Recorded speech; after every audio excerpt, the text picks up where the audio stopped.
Following program contains views that are not those of WVTC, iNetworks Communications, their subsidiaries, affiliates, or financial supporters.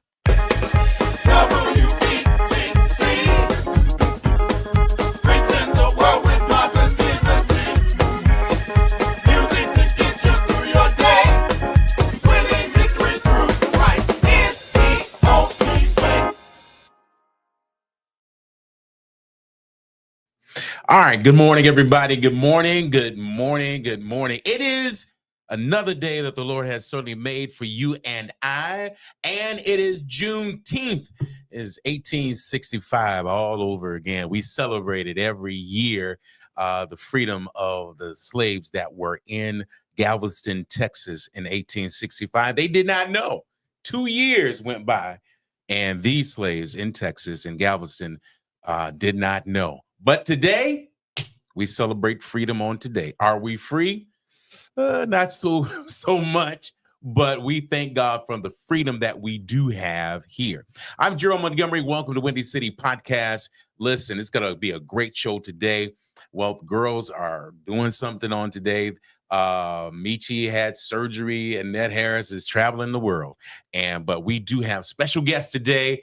We're going to take our time. I've interviewed him on the radio, but now he's on our podcast. Is none other than Larry Roberts Jr. Man, what's up, Doc? What's up, Gerald? How you doing, man? Man, I'm good, Doc. Listen, we're going to have a great time on this morning. We're going to talk about the things that you are doing in your life, your business, and you know, I don't. As far as me, I just know you go to the basketball games when basketball season is here. You go to the Bulls games. I know you're a drummer. I know your dad real well. I know your family real well. But we want our audience to know more about you. So we're going to start backwards. We're going to start from the front, then go down to the business as well.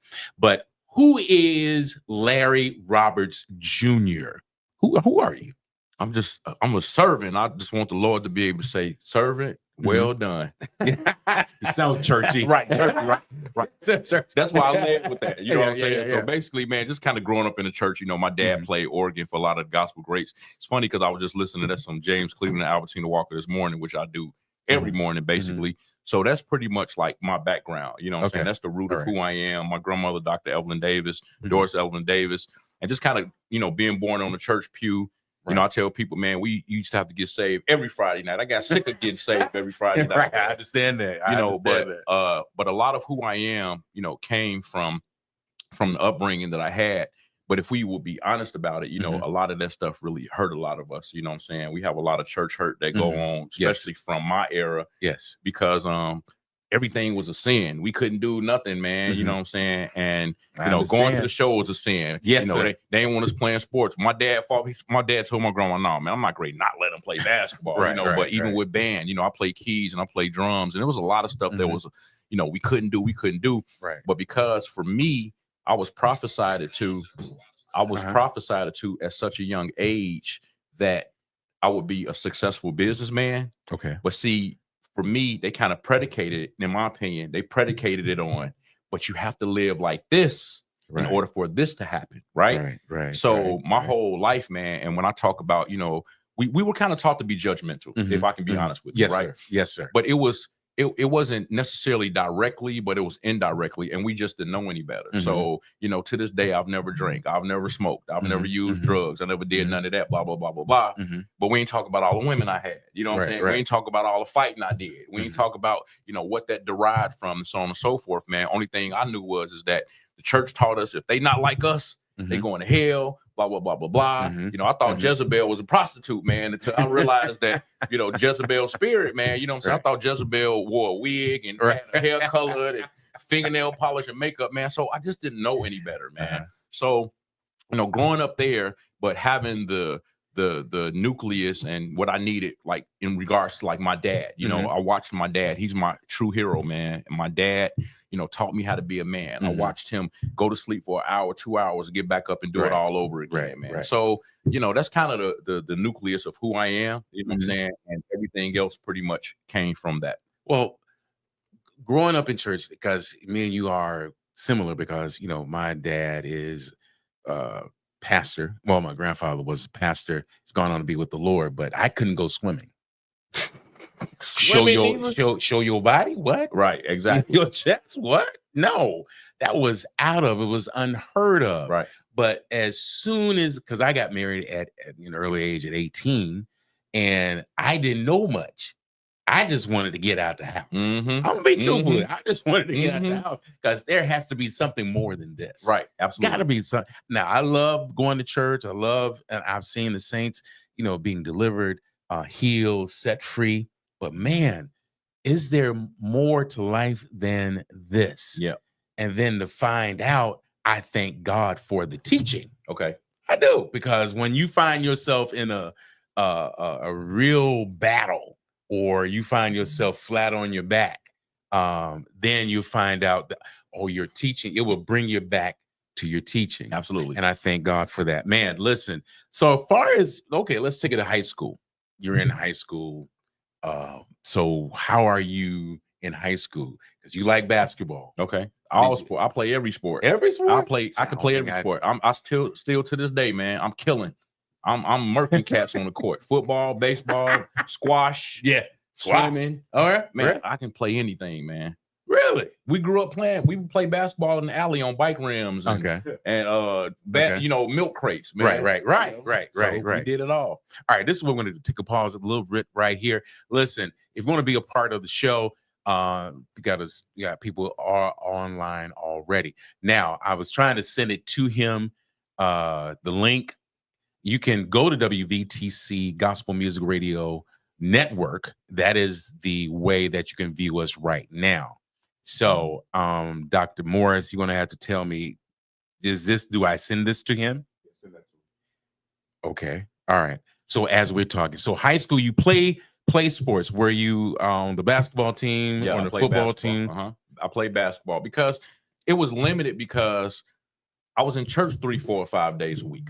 You know what I'm saying? So, Yes, I even had to stop playing that at some point. And then even with band, I think I did band freshman year. Right. But they had games on Friday night. So what do we have on Friday nights? Okay. Friday night service. So it kind of kept disrupting. So it was like, no, man. So, I didn't take full advantage. Like, I had to teach myself how to read music in order for me to be able to tour when I did Color Purple and when I did Dream Girls, when I did that stuff, right? Because I didn't take it to the full capacity, because we grew up, with the gift. So I just knew how to play. I knew how to play. Right. But I wasn't able to put the theory along with it. You know what I'm saying? So I had to teach myself later on. So high school was great, man. I started cutting hair when I was 13.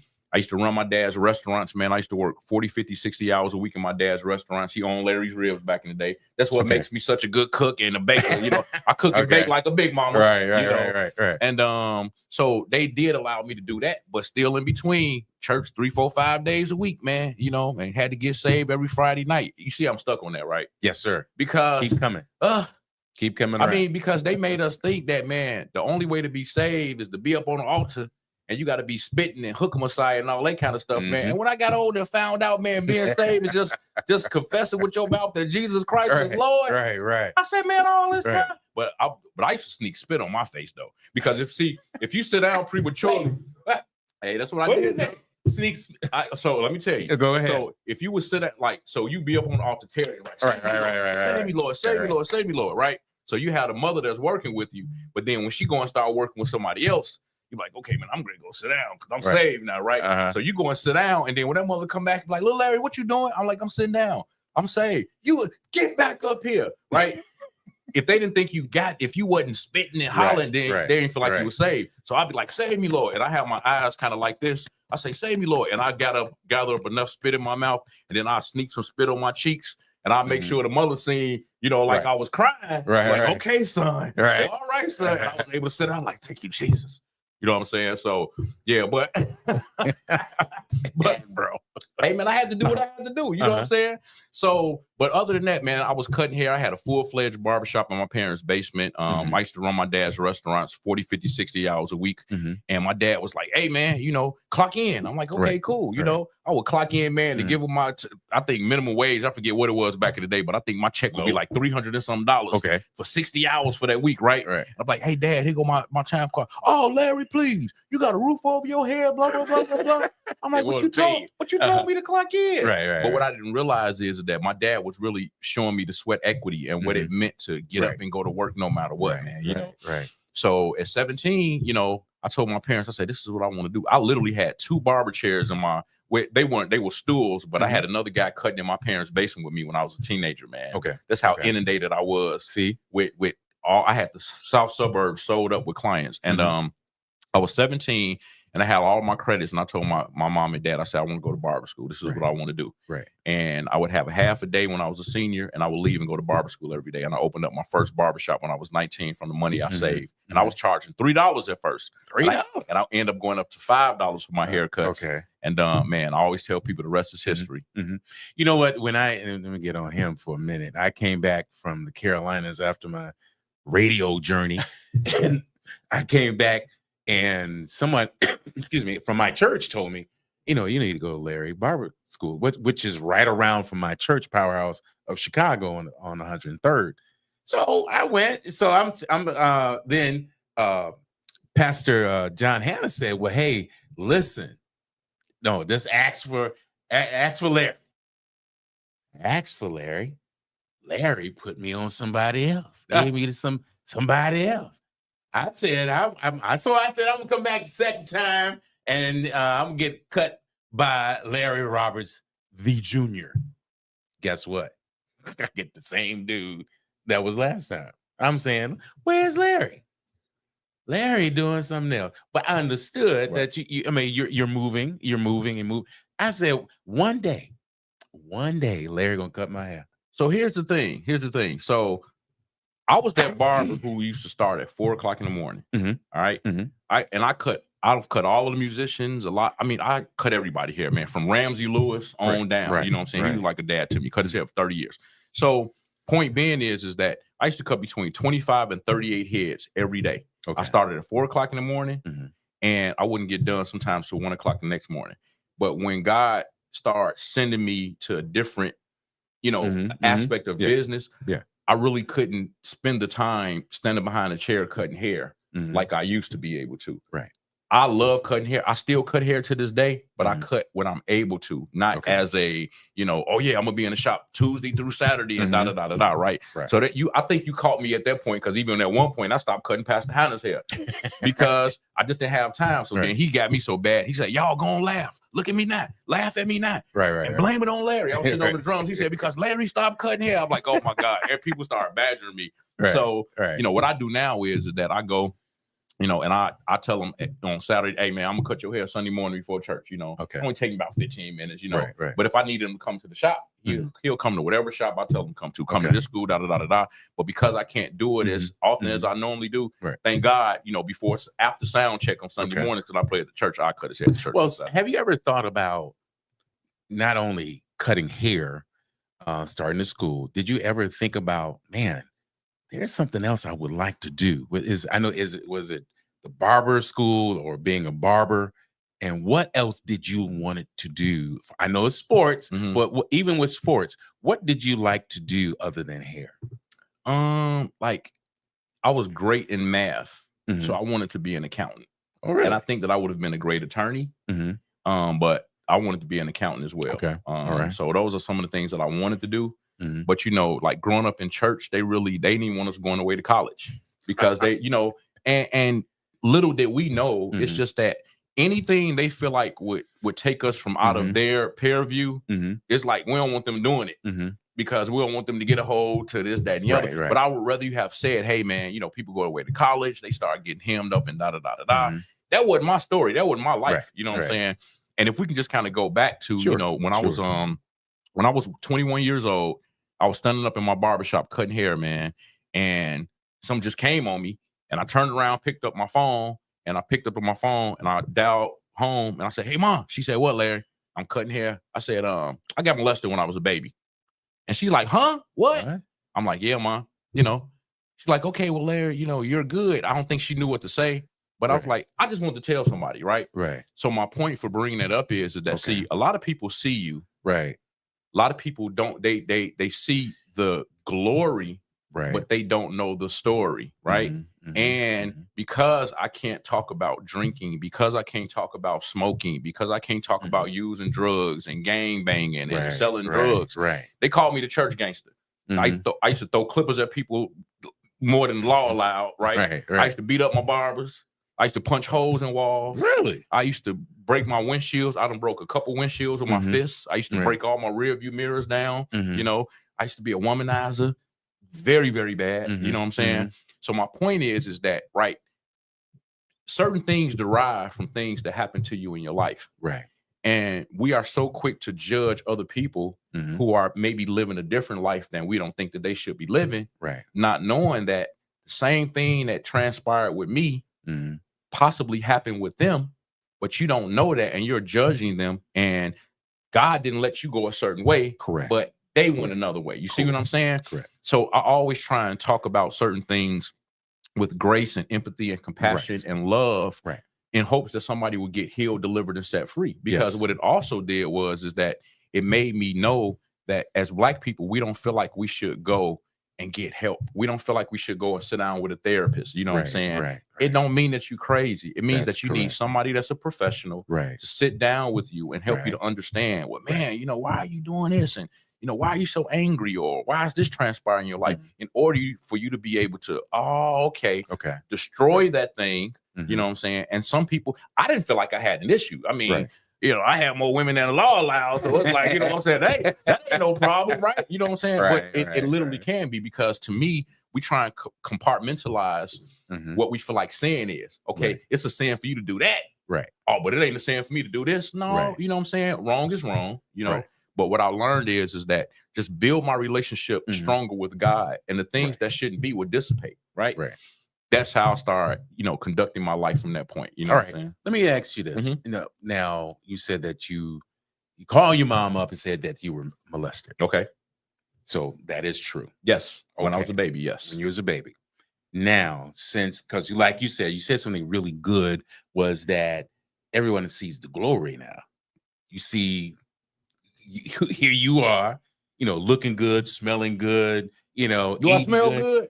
Yes, you do. That's my signature, Gerald, man. That's I love to dress good and smell good, man. I think every man should smell good. That's where your pastor get it from. That's my best friend, just so you know.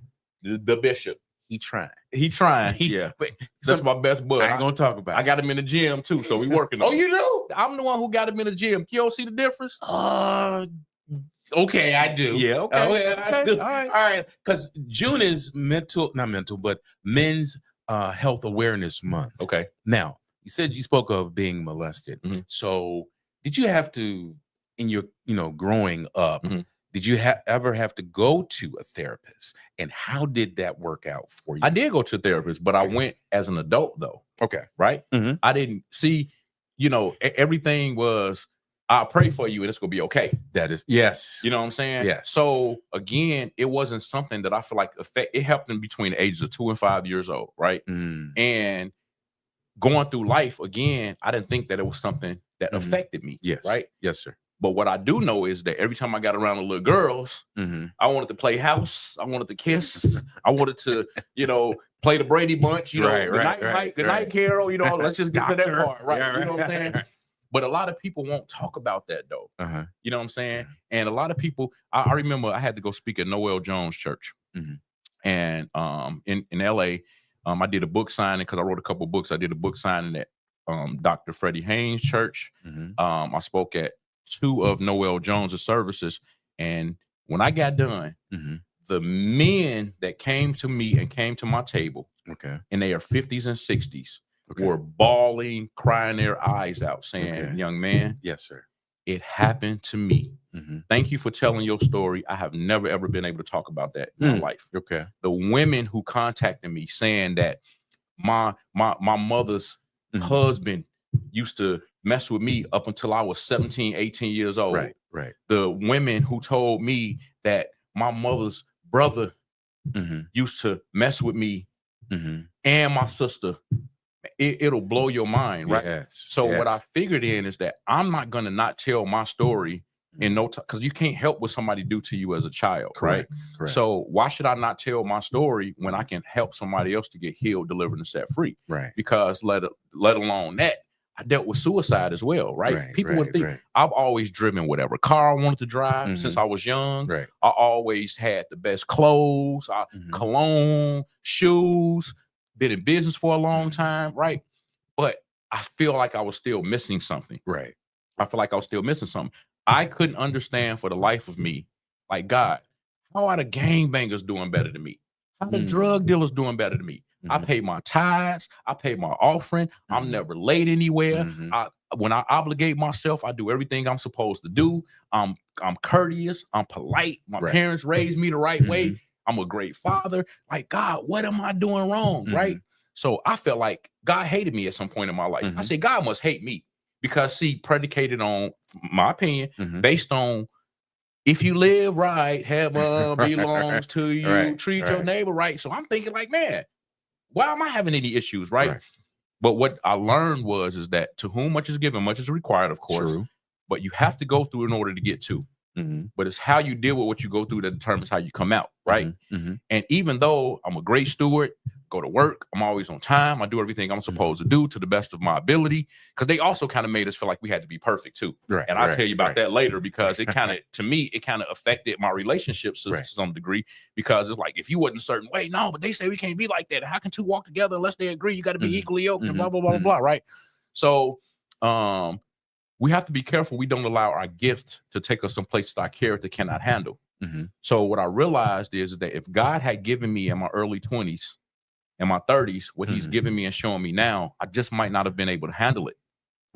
And I would have been 52 now to today. I'm 52 years old, and I might have lost it all and been 52 trying to get back what I lost because I didn't know how to handle it. See what I'm saying? Yes. Yes. So God had to teach me how to be more frugal. He had to teach me how to be more structured. He had to teach me how to have more discipline. He had to teach me what posture to have, when I'm around, because of the fact that, I do engage with the mayors and the governors and the sheriffs and the pastors and the bishops. So it's like, man, bro, like, I got to make sure you are prepared for when you walk in these rooms, you can stand in proxy and you can stand in the place of without somebody pulling up, this dude is a scam artist, or he's a liar, or he's this, or he's that. Can't nobody say none of that about me. Right. I'm not perfect. But what I do know is that my parents raised me the right way, making sure that God is in my life for real. Not being perfect, not being deep, but I love God with everything in me, man. And as long as I keep him first, in the Bible, when God says I will, it's not I might, I'm gonna think about it. I will means that he's gonna do it. He's gonna do it. But see, it's not always in our time.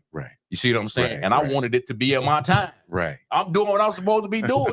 But when I look back, I'm like, God, I'm so glad I went through that. Like, I appreciate my gray hairs, man. Because you know what? I feel like I'm past that point in my life. Come on, gray hairs. I still can walk around myself. I still got my health and my strength. I ain't taking no medicine. Hey, I'm good. You know what I'm saying? Right. Shoot. I almost start shouting, man. Even though I'm too cool to shout, but I might start shouting, man. I'm sure you can cut loose, bro. No, I ain't gonna. I'm too cool for that, man. I don't do that. I cry and worship, but no. When after we got done getting saved, right? My grandma had us get up there and testify, like, okay, God, son, grandson, what did God do for you? Are you say, Lord, first of all, I would like to ask God to forgive me, my grandma, Reverend Davis to forgive me, my mama, my daddy forgive me, and blah, blah, blah. All these people forgive me. And I'm like, they're like, are you saved, son? Yes, ma'am. I'm saved. I'm saved. Right. So she'll grab my hand, trying to make me shout, like, come on, grandson. I'm like, come on, grandma, I ain't doing this, man. Got me in front of everybody. I'm like, come on, grandma, man, what you doing? So I always been too cool to shout, man. I can play shout now. I know you can play shout good. I'll tear something up, but to do it in front of everybody, no, I'm too cool for that, man. Now you're probably the first pastor PK that I have heard that don't shout. No, I don't do that. You want to see how I can shout? You want to show you how to shout? I can shout. See, that looks crazy, right? That look crazy, right? Like, it doesn't look crazy. I'm too cool for that, though. You ain't gonna catch me. You mean you too cool? I'm too cool to shout. I'm too cool for that, man. I'm not doing that. I'm not doing that. What? Cause I cry and worship. Too good. Yeah, but why can't I cry and worship? Is crying worship? I'm saying, why can't I cry and worship? Right? I don't gotta shout. I can like so if they like as a musician, and I'm a musician too. Come on, dude, I'm a musician. Okay. So if they say, "Come on, y'all, give it to them," I do that all day. But I'm not a great shout, man. I'm too cool for that. Who said some of this? Somebody said something is wrong with you. I think it's one of your friends. Something's wrong with you. All right. We're talking to Larry Roberts Jr. this morning, ladies and gentlemen, having a great conversation. The reason why I want to, we see the like Larry said, we see the glory, but just to get the inside of who he is or anyone, I want to understand you more. I mean, I think the last time we talked and interviewed, I was in my home. I remember that. That was probably about 2 years ago. Yes. And look what God has done.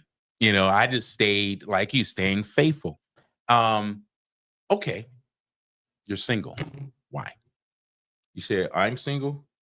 Are you single? Yeah, so why? I've been married 4 times.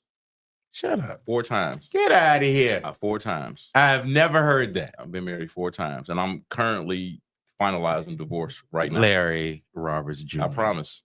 Larry Roberts. Hey, that's a whole nother podcast. It is. I'm gonna talk about that on my podcast. But what I will tell you is though. So what I will tell you is though. So in church, it's better to marry than to burn. That's what they say. Okay, and also. You have some people say, "Hey, man, you need to go travel the world." The older people say, "Man, go travel the world, go see what's out here." Da da da da da. But see, me watching my mom and my dad, and they got married when they was 20 years old, and they were young because they're both of them the same age. So it's like, man, I know that I can be, which I am. I can be a great husband. I'm a great man. Chivalry exists with me. Like I watched my dad, like for real, and my dad watched his dad with my grandfather who's still alive, right? So that's where he get it from. So point being is that I married feeling like, okay, she do this, I do this. Her dad is this, my dad is that. She do this, I do. Oh my God, we were meant to be together. That's not what that means. Wow. It's not what that means, right? Yes. And me being naive, thinking that just because I'm the good man I am, and I feel like, hey, I know what I bring to the table. You know what I'm saying? I'm gonna get up, I'm gonna cook, I'm gonna clean, I'm gonna make sure the snow is done, I'm gonna open up the door for you, I'm gonna be respectful, I'm not cursing you out, I'm not coming home drunk, I'm not on drugs, I go to church every week, I pay my tithes, my offering, I'm not hooking and crooking, I'm doing everything that you should appreciate that I'm doing as a man. Okay. But in some cases, that woman may have issues going on and may be traumatized that you don't even know about, right? And me as well. You know what I'm saying? Trying to make her feel like she have to be perfect. Right. Or indirectly judging her when that's definitely not my intention. I'm 52 right now. Okay. It wasn't until I got into my 40s until I realized, like, oh my God, like it wasn't my intention, but it was judgmental. Right. Not like that, but it was kind of like if you aren't like they said we supposed to be, or if you're not doing X, Y, and Z, because see, my big thing is that I didn't want anything. I was that person that if I got a flat tire, man, why this gotta happen to me, man? Why this gotta happen to me? Larry, it's just a flat tire, man. Right. It's just a flat. But see, having a mentality that that ain't nothing supposed to happen to the saints of God. Right. We good. We shielded from everything. So that was my demeanor and my mindset for every single thing in my life. Yes, sir. Which is what made me such a great barber. Like I feel like I can cut a perfect head, right? I feel like certain things, I get my nails done. I make sure my shoes I shine because my dad taught me that. I can't watch people wash my car because I'm like, bro, you wash cars every day. You don't see that smear on the window, right? I was literally like that, and I wouldn't call it uptight, more so than if you're going to do something, do it in excellence, right?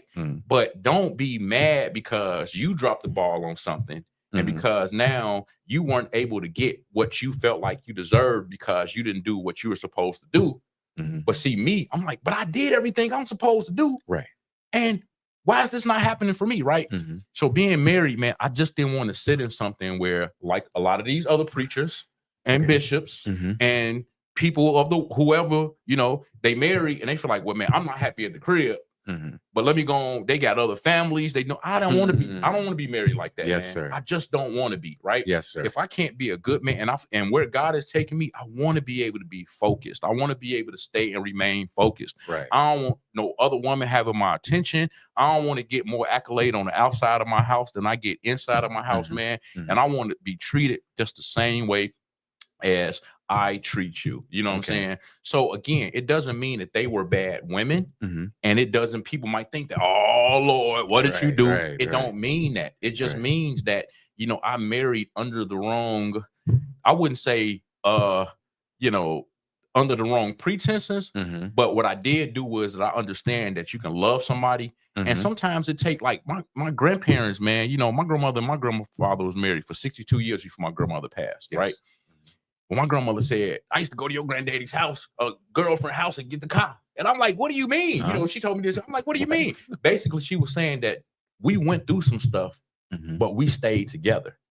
Right. I just felt like I didn't want to go through things that are unnecessary, which is why if I got married again, I'm not going to marry you just so I can go and do. I'm single, so I can do. I'm successful. I'm single. If I want to be out here, I can be out here without being married. Why would I get married just to be out here? That don't even make sense, man. That math no math for me. So yeah, you didn't know. No, I didn't. But I've been married that many times, man. But no, I'm not gonna stop. You know what? I didn't even know you were married.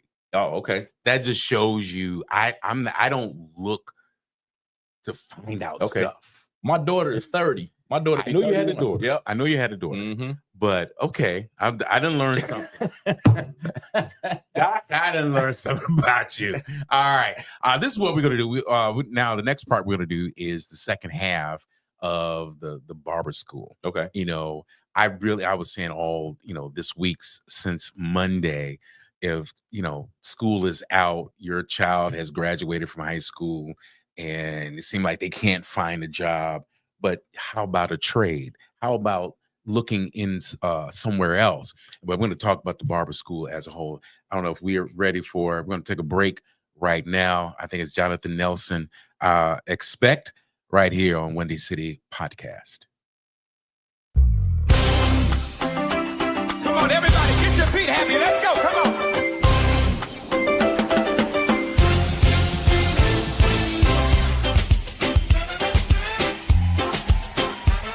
Where my islanders? Can some of y'all run down here to the front real quick? I gotta know who's in the building. Where my islanders? I need y'all to run down here. Come on, let me see ya.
trust.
my pain, y'all. Goodbye to my trouble. Goodbye to my trouble. Goodbye, fear. You ain't welcome here. Goodbye, fear. You ain't welcome here. Hey, so long. Yeah, so long. Yeah, so long. Hey, so long. Come on, say it. So long. I can hear you say. I can hear you say. I can hear you say. Goodbye to my trouble. Goodbye to my pain, y'all. Goodbye, y'all. Everybody raise it up. You are the God of miracles, say it. You are the God of miracles. You are the God of wonders. You are the God of wonders. You are the God of powerful. You are the God of power. I believe, say it. I believe. Say it, say I believe. I believe, say it. Say it, y'all.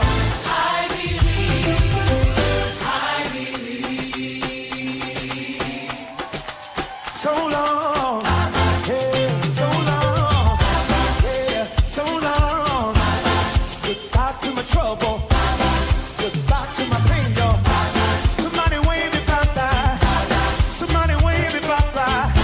You ain't welcome here, you ain't welcome here. Goodbye to my trouble, goodbye to my pain, y'all. I can't hear you up there. Somebody raise it up, say. Somebody raise it up, say. You are the God of miracles, say. You are the God of miracles. Ah, you are the God of wonders. You are the God of wonders. Thank you. We cast our care upon you, for you care for us. That's what we can say. I believe. I believe. Say it. I believe. I believe.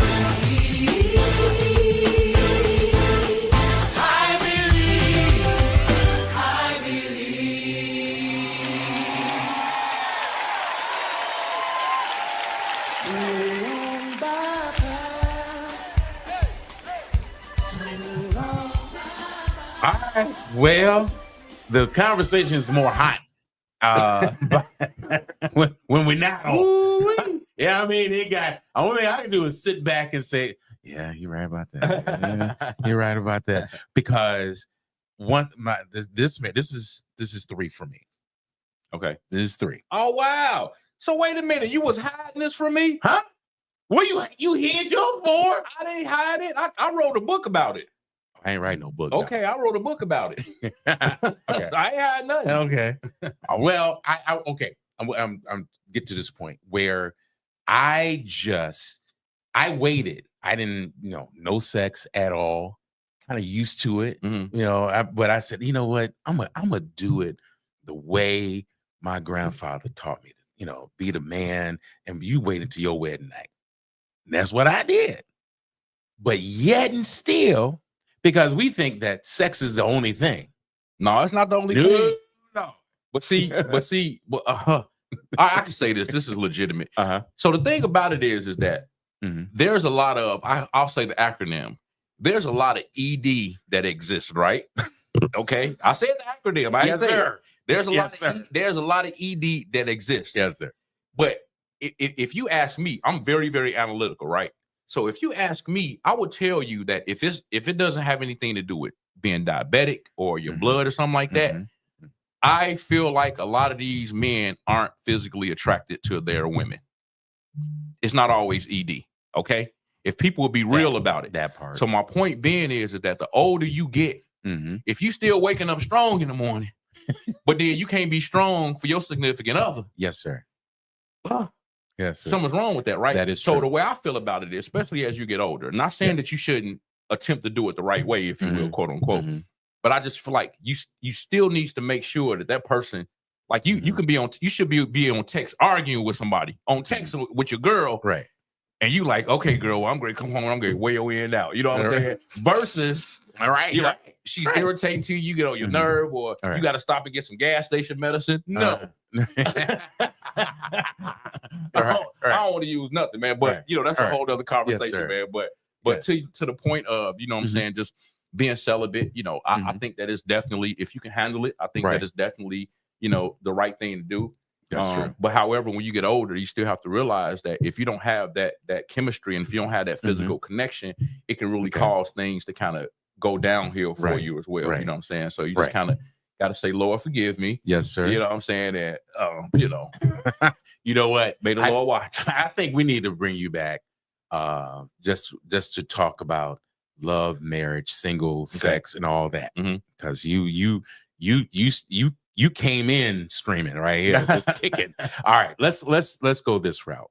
Let's talk about the barber school. Okay. All right. Why did you feel that it was a need to start a barber school? That's a great question. So I went to barber school at a young age, and little do people know, I actually got a tattoo on my leg where the barber pole. Do you know what that stands for? No, sir. Okay, so the barber pole is the red, white, and blue pole that's on the outside of the barber shops. The red stands for blood, the blue stands for veins, the white stand for bandages, and the ball on the bottom is called a bassin. What little do people know, we were doctors and dentists back in the day, but it wasn't until later on in the 1800s when they separated the professions. So people don't know the extremities to, you know, our industry. Like my license looked the same as a doctor's and a dentist's license to this day. We have to learn about blood. We have to learn about microbiology, electricity and light therapy, the temporal, the occipital, the HIV, AIDS, hepatitis. We have to learn about all of these things. We can be responsible for somebody's death sitting in our chair, right? But the reason that people minimize who we are and what we do, we're actually over $600 billion industry. But they minimize us and say, that ain't a real job because of our postures inside the barbershop.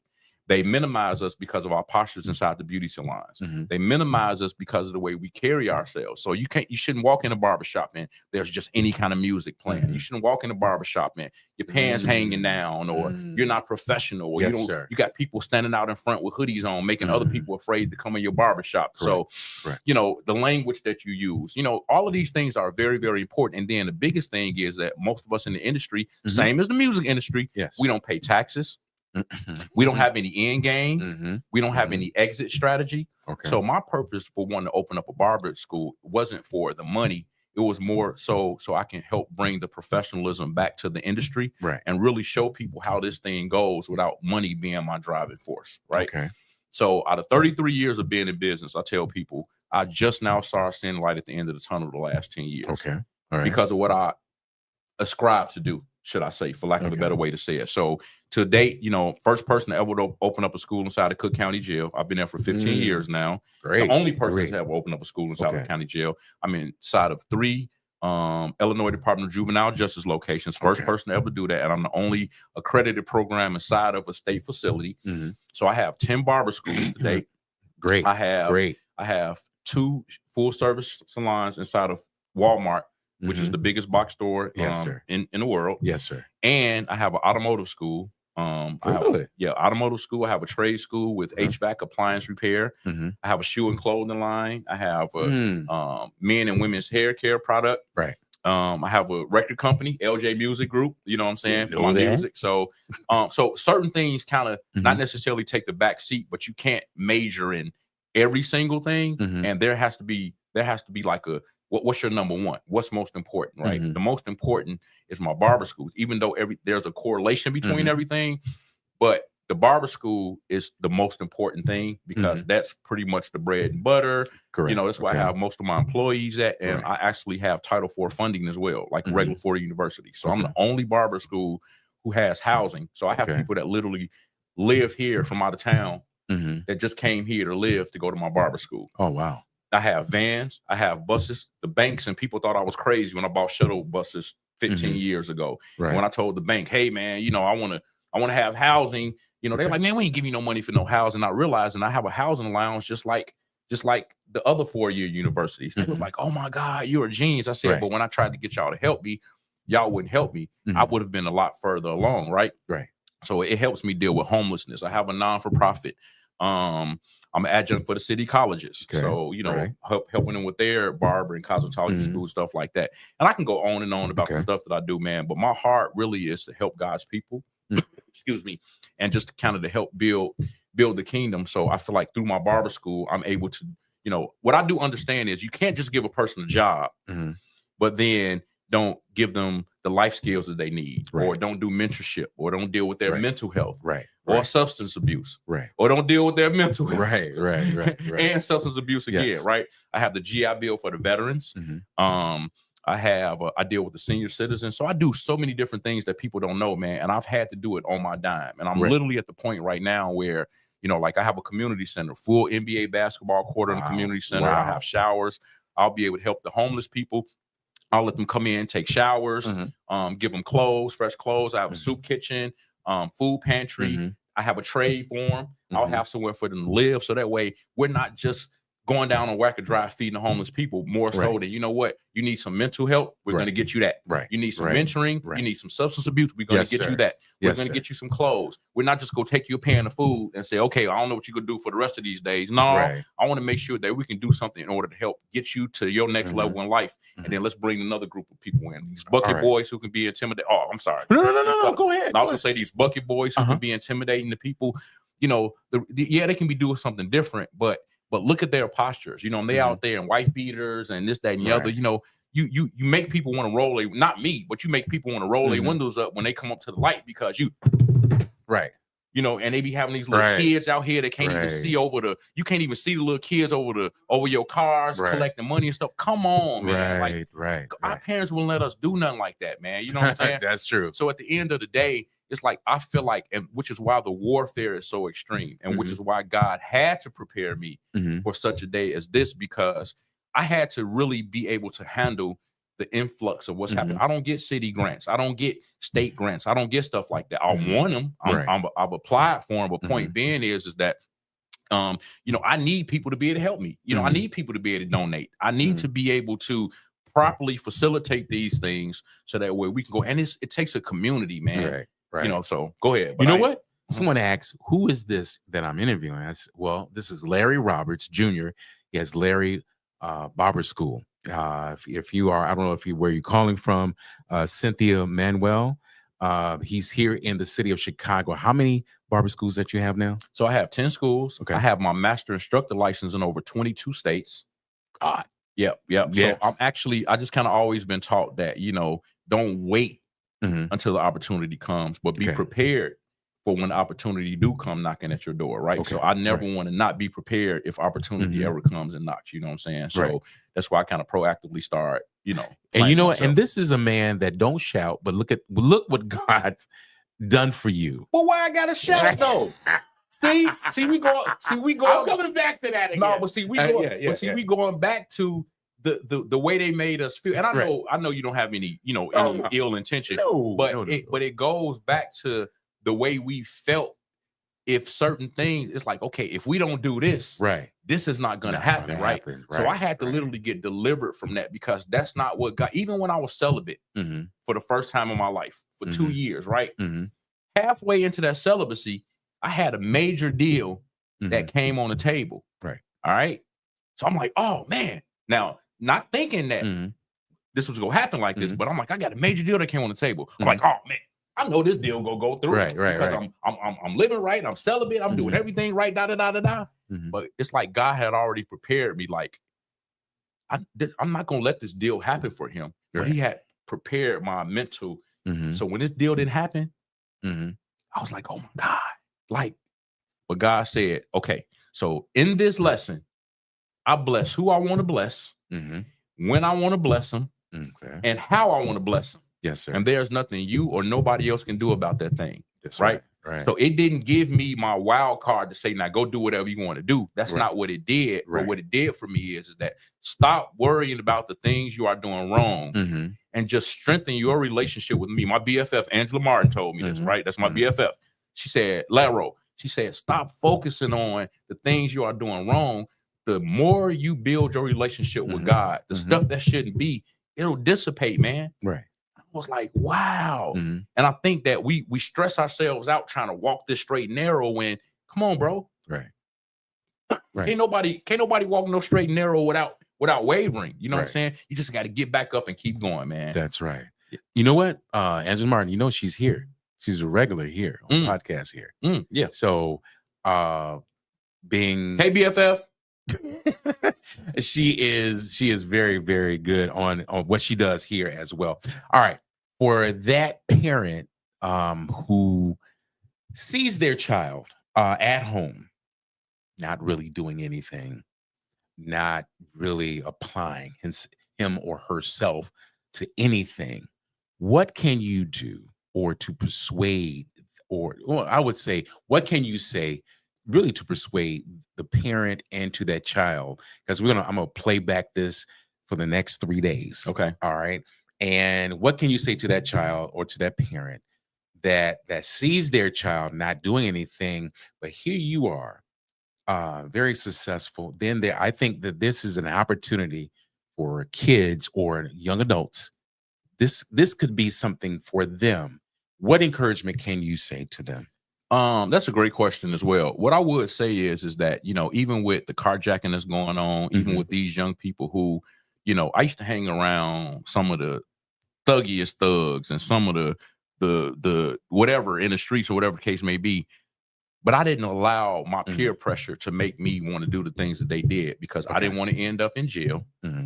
I didn't want to end up unalive before my time, before God said, serving well done, right?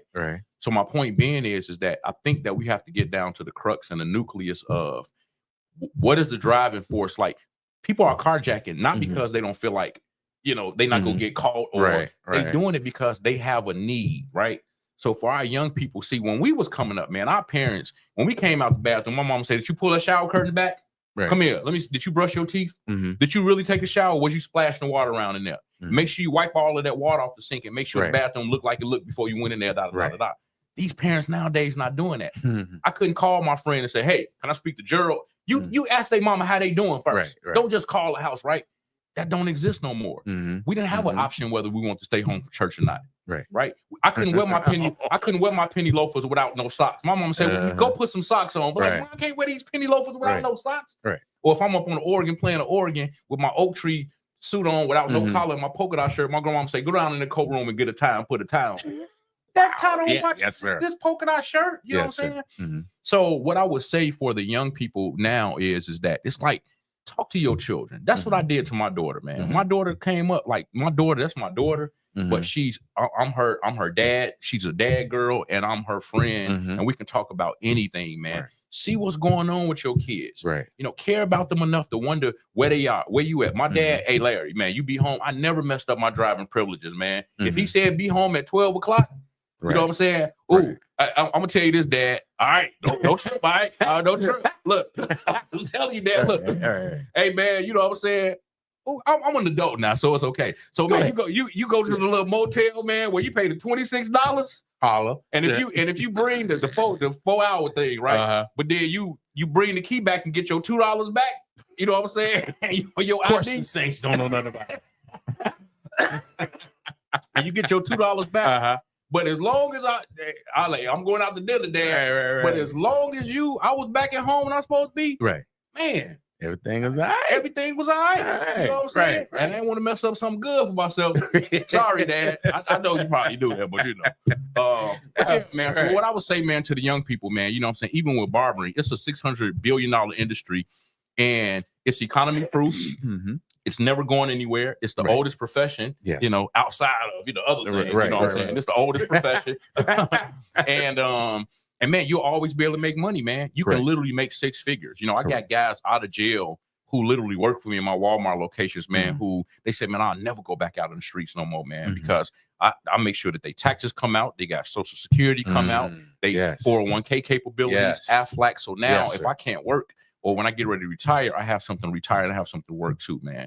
A lot of people really don't want to hear that, man, but it is what it is. If you want to keep going backwards, go backwards. But if you want to get some sauce and do what needs to be done, man, I don't know everything. I always say eat the fish and spit out the bones. But I think that I've went through enough and experienced enough to know this industry, man, to know that, hey, music and the hair care industry, it really pretty much works together hand in hand, man. You know what I'm saying? You know what? Where can one go to? Is there a website to your So we have financial aid for those that qualify. You have to have a high school diploma or GED. You can go as a vocational at 16 years old, but you can go to larrysbarbercollege.com. We also have the GI Bill for the veterans. So the veterans, if you are a veteran, They'll give you a housing allowance of $2,000 to go to school. Yes. Barber's license, go straight into getting your instructor's license. You get all of this housing. They'll pay for your schooling in full. For the veterans, and if you qualify, well, the veterans do qualify, but for financial aid, you got to qualify, which most people do qualify.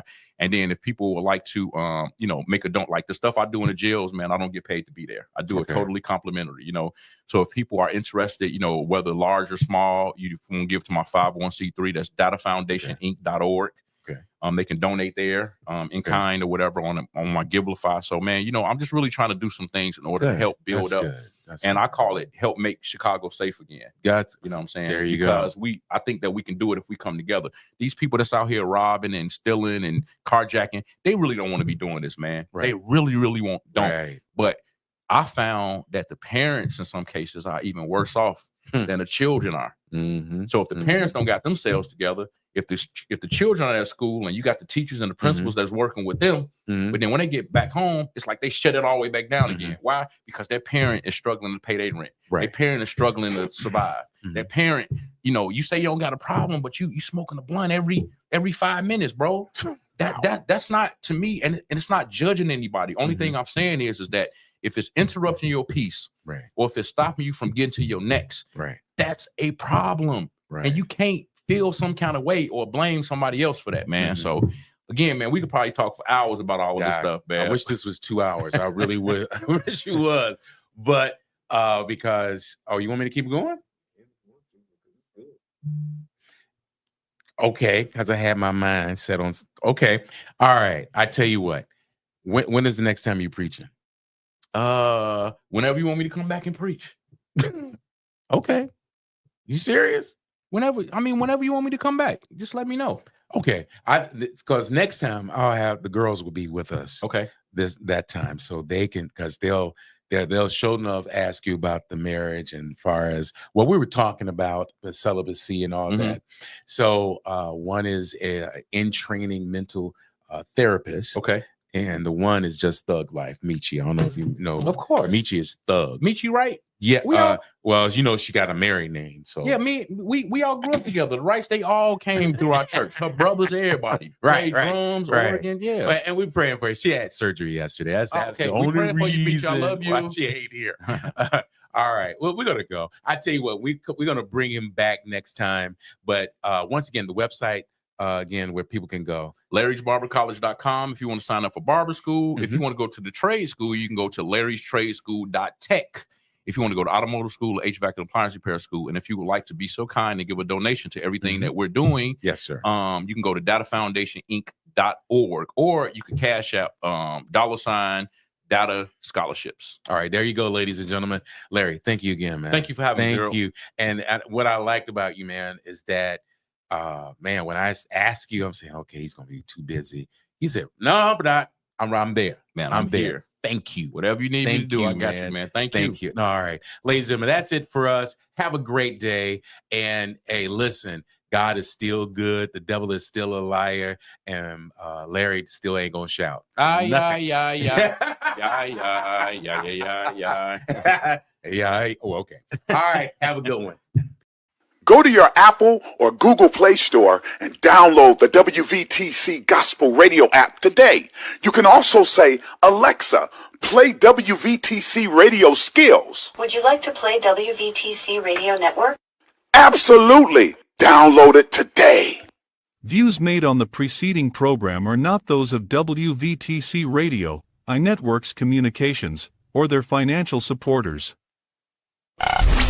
Winning victory through Christ, WVTC Allsip Chicago, and iNetworks Communication Station.